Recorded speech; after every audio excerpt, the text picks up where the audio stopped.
السلام عليكم ورحمة الله وبركاته على أحلى اخوات وأحلى متابعين. ازيكم يا حبايب قلبي، عاملين ايه؟ بشكر كل أخ وأخت اشتركوا في قناتي ونوروني، ربنا يخليكم ليا يا حبايب قلبي، وبالتوفيق لينا كلنا إن شاء الله. هتعملي ايه النهاردة يا ماما فوفا؟ أنا بحوش الزيت ده يا حبايبي، أنا كنت عاملاه مرة على القناة وهعمله معاكم تاني. الزيت انا هصفيه، انا كنت مصفيه برضو، بس هصفيه تاني برضو معاكم عشان الشوائب والحاجات اللي فيه. معايا كوبايتين بوتاص، انا هعاير الزيت الاول وانا معايا بوتاص تاني لو احتجت. معايا سكر وملح وخل، يجي حوالي 5 معالق خل، ومعايا كوباية صابون. وده يا حبايب قلبي عصير الليمون اللي انا كنت عاملة منه قبل كده، بتحفظيه في التلاجة، انا لسه مخرجاه من التلاجة اهو، حتى شكل الليمون فيها اهو. انا بسلق الليمون فيه، عندك قشر برتقان قشر سفندي اغليه، وحتى لو عايزه تضربيه في الخلاط اضربيه في الخلاط يا حبايب قلبي، وصفيه. ومعايا بقى بقيه البوتاص، ومعايا الميه، ومعايا بقى اللي انا هعاير فيها الزيت دي، اللي انا هصفي فيها الزيت. ومعايا يا حبايب قلبي شويه جليسلين كده هحطهم برضو عشان ايدينا. تمام اهو يا حبايب قلبي، هنحط البوتاص كده. تمام، وهنحط كوبايتين ميه، يعني كل كوبايه بوتاص لها ايه، لها كوبايه ميه.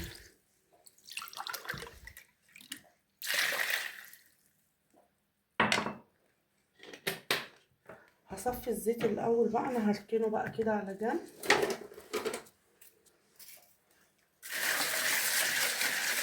مش هنشتغل فيه يا حبايب قلبي، شايفين البخار اللي مطلعه؟ مش هنشتغل فيه يا حبايب قلبي، لازم تعملي في حاجه بلاستيك، مش هشتغل فيه خالص الا لما يبرد. يعني انا هعاير الزيت بتاعي وهصفيه وهركنه. وتخلي بالك لو في اطفال تحاولي تعمليه بالليل متاخر، علشان ايه؟ الولاد انت عارفه العيال ما بيسكتوش، وبيفضلوا يجروا ويروحوا ويجوا، ربنا يخلي، عشان حفاظا بس عليهم. هعاير الزيت بتاعي بقى، ثواني يا حبايب قلبي. هصفي الزيت بتاعي، هعايره الاول كوبايه كوبايه، انا هوريكي بس الطريقه.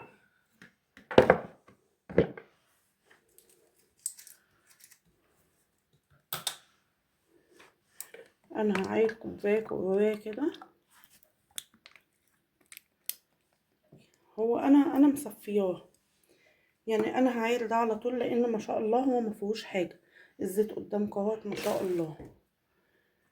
انا بس عشان اشوف كميه البوتاص اللي انا هستخدمها.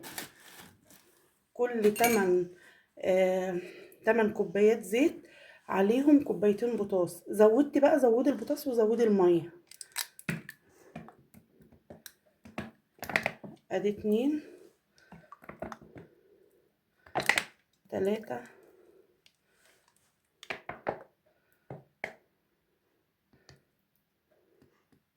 4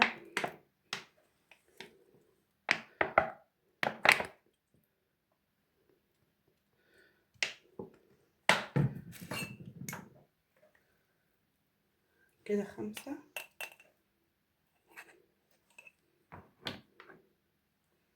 لو حسيت ان في الاخر في حاجه صفيه، عشان الصابونه بتاعتك تبقى حلوه.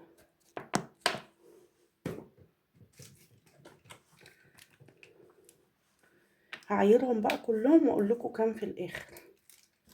وهو يا حبايب قلبي عايرت الزيت، جم 12 كوبايه ونص، فانا ايه زودت كمان كوبايه بوتاص كده، وهزود كمان كوبايه ميه.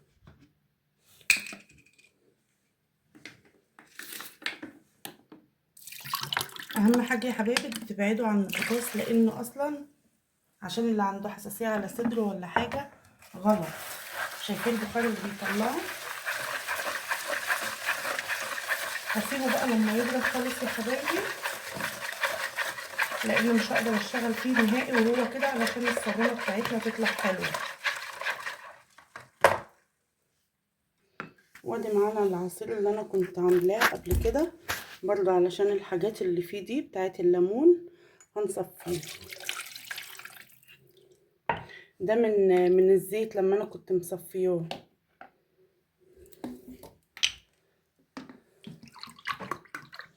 هحط 3 كوبايات منه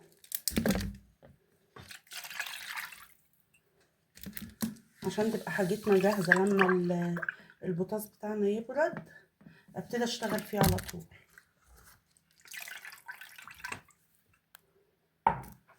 اهو شايفين اللي طلع، عشان بس تبقى الصابونة بتاعتنا ناعمة وحلوة. هنعمل ايه بقى يا حبايبي؟ هندوب السكر والملح كده مع بعض علشان ايه؟ تبقى الصابونة بتاعتنا ناعمة، ما تبقاش مخرزة من السكر. لازم السكر بتاعنا يدوب خالص والملح.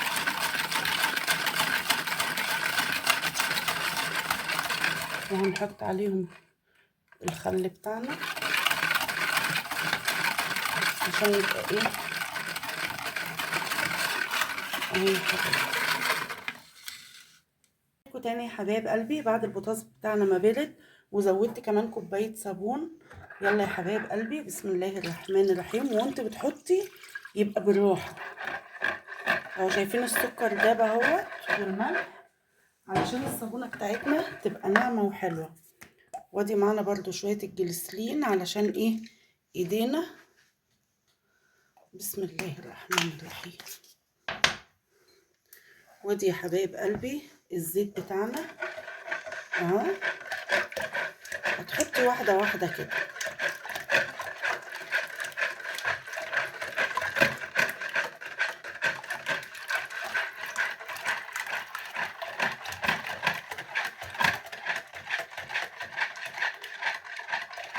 انت بتفضلي تقلبي اهو لحد ما بيتقل معاكي. هو هيتقل لوحده.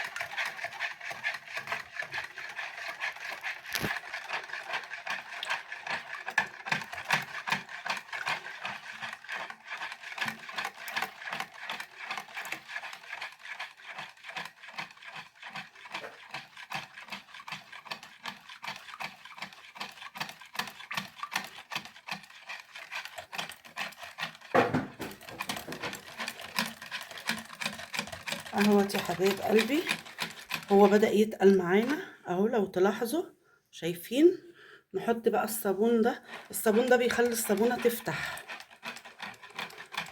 شايفين الفرق؟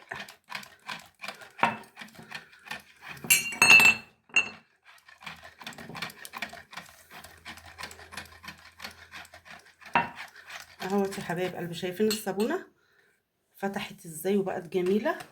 حتى انك تقلبي كده اهو. اهو يا حبايب قلبي، تفضلي تقلبي كده لحد ما تحسي ان هو بيتقل معاكي. اهو يا حبايبي.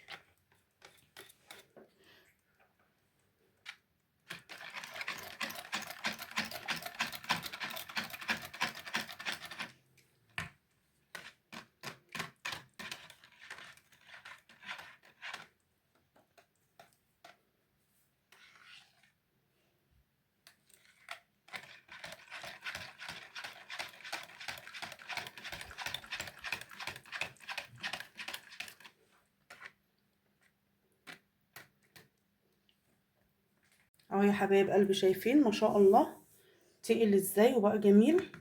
هنعمل ايه دلوقتي؟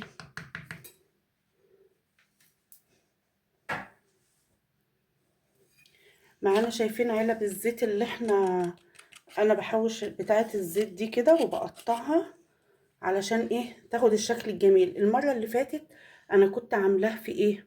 عاملاه في صينيه كده. تمام يا حبايبي.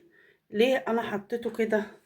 انا قلت هجربه، يعني بصراحه انا قلت هجربه ان انا احطه في العلب دي علشان تبقى كل صابونه بال يعني تبقى واخده شكل العلبه دي، وكمان تبقى على قد الاستخدام.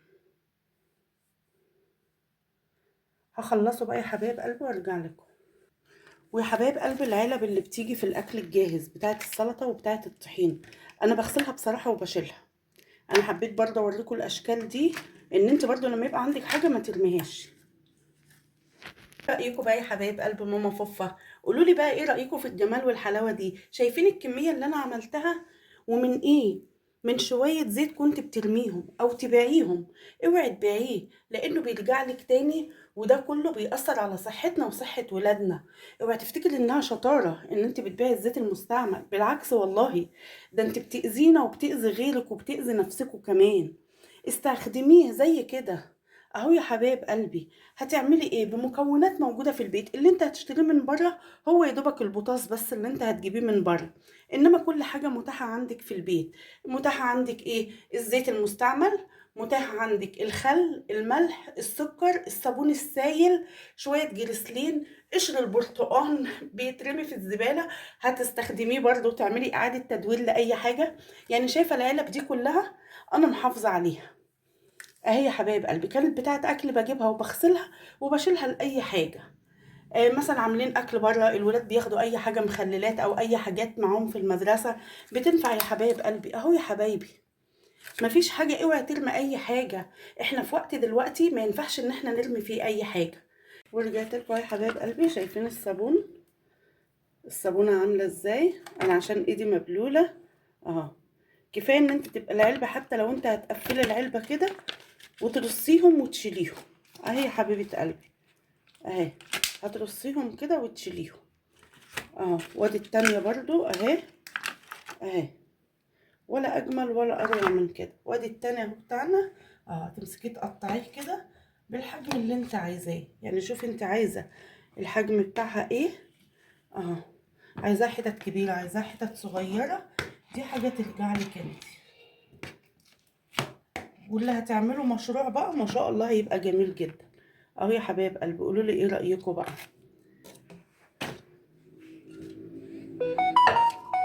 اهو يا حبايبي اهو. شايفين ما شاء الله الروه بتاعته؟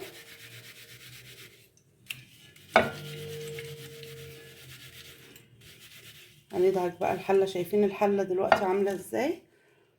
ولما ادعكها بقى تبقى عامله ازاي اهو يا حبايب قلبي. شايفين الرغوه بتاعته عامله ازاي؟ شايفين الرغوه؟ وما رغتش كتير، يعني يا دوبك انا مشيتها على السلكه بس اهو. ادي الزيت المستعمل اللي بنرميه. هتعملي حاجه وفي الوقت اللي احنا فيه ده يا حبايب قلبي مش عايزه ان انت ترمي اي حاجه. لازم تبقى عندنا اكتفاء ذاتي بالحاجه، ونعمل اعاده تدوير لكل حاجه في ظل الظروف اللي احنا فيها دي يا حبايبي اهو يا حبايبي.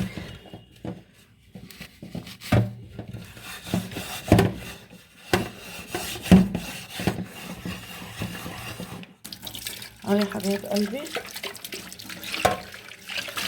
شايفين اللمعه بتاعتها؟